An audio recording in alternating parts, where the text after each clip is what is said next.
Hello friends, welcome to సర్వాణి ఆహార delights. ఇవాళ మన స్పెషల్ రెసిపీ వచ్చేసరికి ఈజీగా టేస్టీగా ఆలూ రైస్ ఎలా తయారు చేయాలో చూద్దాం. మీకు ఇంట్లో టైం లేనప్పుడు పిల్లలకి క్యారేజ్ బాక్స్ లో ఇలా డిఫరెంట్ గా మీరు చేసి పెట్టేయచ్చండి. ఆలూ రైస్ ఒక 5 to 10 minutes అయిపోయింది.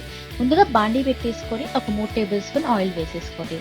ఆయిల్ వేసుకున్నాక ఒక 1 tablespoon నెయ్యి వేసేసుకొని దాంట్లో వచ్చేసరికి కొంచెం కరివేపాకు, ఒక పచ్చిమిరపకాయలు మజ్జిగ కట్ చేసేసుకుని, తర్వాత వచ్చేసరికి ఒక ఉల్లిపాయ, పెద్ద ఉల్లిపాయ తీసేసుకొని దాన్ని పొడుగ్గా కట్ చేసేసుకొని నూనెలో వేసేసుకున్నాక ఒక 2 నిమిషాలు వేగిచ్చేసేసుకోండి.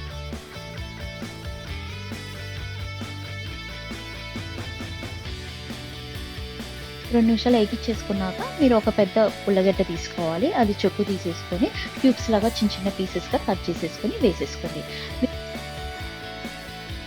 కొంచెం లైట్ గా ఉప్పు వేసుకోండి, త్వరగా మగ్గిపోతాయి కాబట్టి.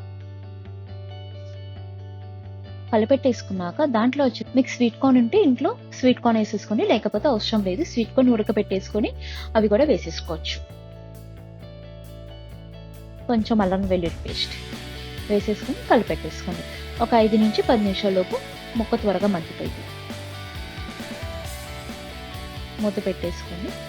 మూత తీసుకున్నాక చూడండి, రెడీ అయిపోయింది, ముక్క మగ్గింది. తర్వాత మీకు అన్నం ఉంటుంది కదా, మీకు వేడి అన్నం ఉంటే ఒక 10 నిమిషాల ముందు ప్లేట్లోకి తీసేసుకోండి, ఉండలు లేకుండా పెట్టుకోండి. పెట్టేసుకున్నాక ఆ రైస్ వేసేసుకొని కలిపెట్టేసుకోండి. మీకు ఇంట్లో రైస్ మిగిలినా కూడా ఇలా నైట్ డిన్నర్ అప్పుడు కూడా చేసేసుకోవచ్చు. మార్నింగ్ పిల్లలకి క్యారేజ్ బాక్స్లో మీకు టైం లేనప్పుడు, హడావుడిగా ఉన్నప్పుడు ఇలా ప్రిపేర్ చేసేసుకోవచ్చు ఈజీగా. సో 1/2 tablespoon కారం వేసేసుకోండి. దాంట్లో వచ్చేసరికి కొంచెం ఉప్పు వేసుకొని, ఆల్రెడీ ముక్కల్లో ఉప్పు వేసేసుకున్నారు కాబట్టి కొంచెం ఉప్పు వేసుకోండి. 1/2 tablespoon గరం మసాలా వేసేసుకొని కలిపెట్టేసుకోండి. కలిపెట్టేసుకుంటే మన ఆలూ రైస్ రెడీ అండి. మీకు కావాలంటే గార్నిష్ కి పైన కొత్తిమీర కానీ కొంచెం నిమ్మకాయ పిండేసుకుంటే చాలా బాగుంటుందండి.